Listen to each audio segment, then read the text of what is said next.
जय मां मनसा, जय मां नाग देवी। मित्रों, मनसा देवी जिसको सर्वकुल का नाग देवी कहा जाता है, जिसके पिता स्वयं महाकाल भोलेनाथ हैं, क्या आपको पता है कैसे हुआ था मनसा देवी का जन्म? क्यों है मनसा देवी का बाएं आंखें अंध? शिवजी का पुत्री होने के बावजूद भी क्यों उसको बाएं हाथों से पूजा जाता है? संसार के अधिकतर मनुष्य यही जानते हैं कि महादेव नीलकंठ संसार की पीड़ा तो हर ली, किंतु उनकी पीड़ा कोई नहीं हर सका। ब्रह्मांड में केवल और केवल नाग देवी उनकी पीड़ा हर ली। ये वीडियो के माध्यम से हम जानेंगे शिव पुत्री मनसा देवी की कहानी। कथा शुरू करने से पहले आपसे निवेदन है, अगर आप ये कहानी सुन रहे हैं तो पूरा सुनिए। इस कथा को आधा अधूरा छोड़कर जाने की गलती मत करिएगा, क्योंकि इस पवित्र कथा को पूरा सुनने से मंगलमय की प्राप्ति होगी। इसलिए इस कथा को पूरा सुने। नाग पंचमी और सावन संक्रांत के पावन अवसर पे आप नाग देवी की अनादर ना करें। तो चलिए मित्रों, कथा प्रारंभ करते हैं। मनसा देवी को लेकर कई कहानियां प्रचलित है। एक जगह इन्हें भगवान शिव की मानस पुत्री भी कहा गया है, तो कहीं इसे ऋषि कश्यप की पुत्री माना गया और कहीं इनको वासुकी एवं शेषनाग जी की बहन भी कहा गया। क्योंकि हम ये वीडियो प्रमाण के साथ बनाना चाहते थे, इसलिए ये वीडियो हमने मंगल काव्य के अनुसार ही बनाया है। प्राचीन काल में एक बार माँ पार्वती और भगवान शिव कैलाश पर्वत पर स्थित एक दिव्य तालाब पर नृत्य कर रहे थे। नटराज देवाधिदेव महादेव और आदि शक्ति माँ पार्वती का अलौकिक नृत्य से एक तेज उत्पन्न हुआ और तालाब में स्थित एक कोमल पुष्प के पत्तों पर जा गिरा।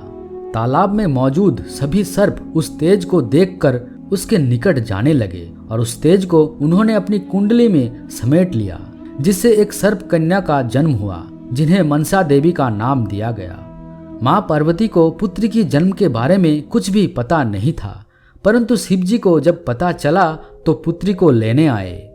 मनसा देवी के जन्म से ठीक पहले पहले समुद्र मंथन में महादेव हलाहल विष का पान किया था। इसी कारण वो बाल कन्या के शरीर में विष का बहुत प्रकोप था। विष का प्रकोप को वे छोटे कन्या सहन नहीं कर पाएगा सोचकर महादेव उसको एक जवान लड़की में बदल देती है। वो शिवजी का मन के काम के वजह से जन्म लिया था बोलकर उसका नाम शिवजी मनसा रखता है। उसके बाद महादेव जी मनसा देवी को एक कमल के फूलों से भरा टोकरी में छुपाकर कैलाश पर्वतों में लेकर जाती है और उस टोकरी को शिवजी एक स्थान पर रखकर ध्यान में लीन हो जाता है। माता पार्वती की जब वो टोकरी पर नजर पड़ती है, तब माता पार्वती उस टोकरी से कमल लेने के लिए जाती है। तभी उस टोकरी से एक सुंदर स्त्री निकल के आती है और माता पार्वती को बोलने लगती है कि माता, मैं आपकी पुत्री हूँ। ये सुनकर माता पार्वती सोचती हैं जरूर ये उसका सतीन का पुत्री होगा। इसी कारण माता पार्वती बहुत क्रोधित होती है और मनसा देवी के बाएं आंखों पर प्रहार करती है। इसी कारण देवी मनसा के बाएं आंख अंध हो जाती है।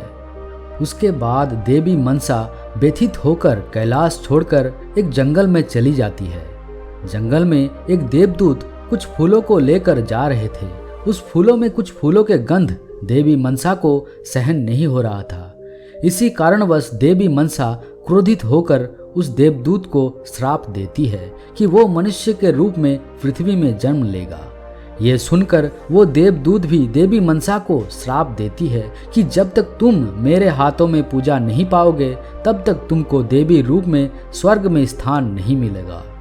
और इधर जब शिवजी का ध्यान खुलता है, तब वो मनसा देवी को ढूंढने के लिए जंगल में जाता है और मनसा देवी उसे मिल भी जाती है। तब शिवजी सोचने लगती है कि कैलाश में मनसा देवी को वापस नहीं लेकर जा सकते, क्योंकि माता पार्वती कभी भी उसको पुत्री रूप में स्वीकृति नहीं देंगे। तभी शिवजी का गले का नाग वासुकी शिवजी को बोलते हैं, मैं मनसा देवी को बहन के रूप में पाना चाहता हूँ। तब देवी मनसा वासुकी नाग के साथ पाताल में रहने लगती है। देखते ही देखते वो पाताल के सर्प कुल का देवी बन जाती है। शिवजी का पुत्री होने के कारण उसके पास बहुत सारे अद्भुत शक्तियाँ भी थे। उस शक्तियों के कारण उसके मन में अहंकार जन्म होता है और वो देवी रूप में स्वर्ग में रहना चाहती है।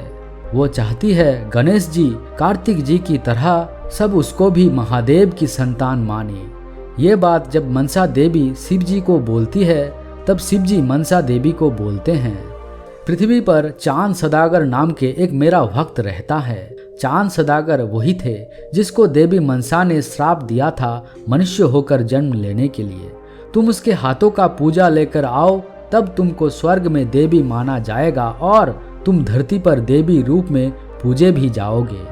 तब देवी मनसा पृथ्वी पर आती है और चांद सदागर के पास आकर उसके हाथों का पूजा मांगती है। लेकिन चांद सदागर देवी मनसा को पूजा देने से साफ इनकार कर देती है और उसके साथ ही वो देवी मनसा को अंधी पाताल की देवी बोलकर अपमान भी करती है। ये सुनकर देवी मनसा बहुत क्रोधित होती है और चांद सदागर को बोलती है, जब तक तुम मेरा पूजा नहीं करोगे तब तक मैं तुम्हारा वंश को आगे नहीं बढ़ने दूंगा। इसलिए जब भी चांद सदागर की पुत्रों की शादी होता है, सुहाग रात के दिन देवी मनसा उस पुत्रों को मार देती है। ऐसे करके चांद सदागर के 7 पुत्रों की देवी मनसा हत्या कर देती है। उसके बाद 8वां पुत्रों के सुहाग रात के लिए चांद सदागर बहुत सुरक्षा का इंतजाम करता है। लेकिन इस बार भी देवी मनसा चांद सदागर की वो 8वां पुत्र लखिंदर का भी प्राण ले लेती है। लेकिन लखिंदर का पत्नी बेहुला थी परम सती। वो प्रण लेती है कि वो अपना पति का जीवन लौटा के रहेगा, इसलिए वो स्वर्ग के उद्देश्य से निकल पड़ती है। बहुत बाधा विपत्ति पार करने के बाद वो स्वर्ग तक पहुंची जाती है।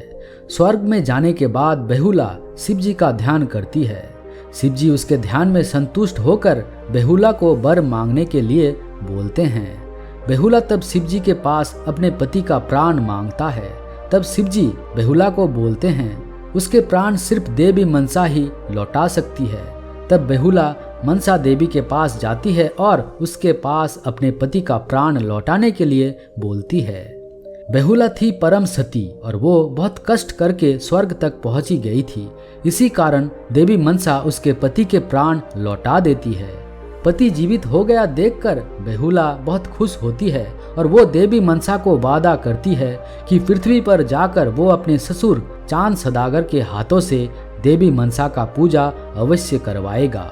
ये सुनकर देवी मनसा बड़ा प्रसन्न होती है और लखिंदर के साथ साथ उसके 7 भाइयों को भी जीवित कर देता है।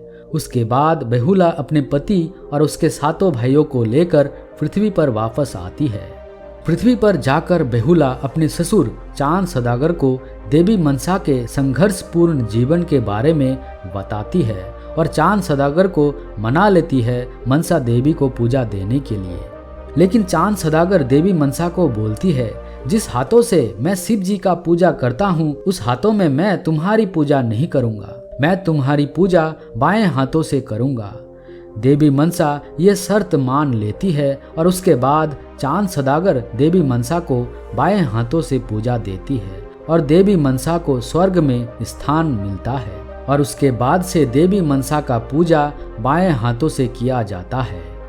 दोस्तों, मुझे लगता है कि माँ मनसा जी को देवी के रूप में जितनी मान्यता प्राप्त हुई है उससे कहीं ज़्यादा होना चाहिए था। मेरे बोलने का अर्थ यह है कि माँ मनसा देवी की शक्ति को बहुत कम आंका गया है।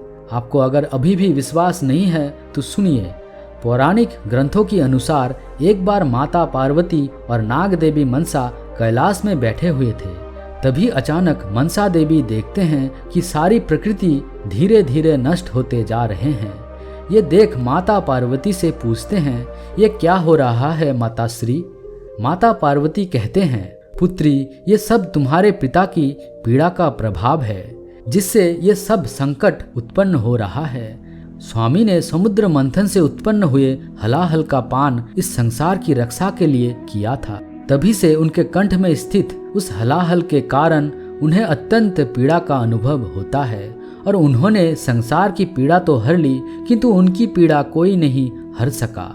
तब माँ मनसा ने अपनी शक्ति का उपयोग करके महादेव नीलकंठ जी के हलाहल विष को अपने आप में धारण कर लिए थे और महादेव की समस्त पीड़ा हर लिए थे।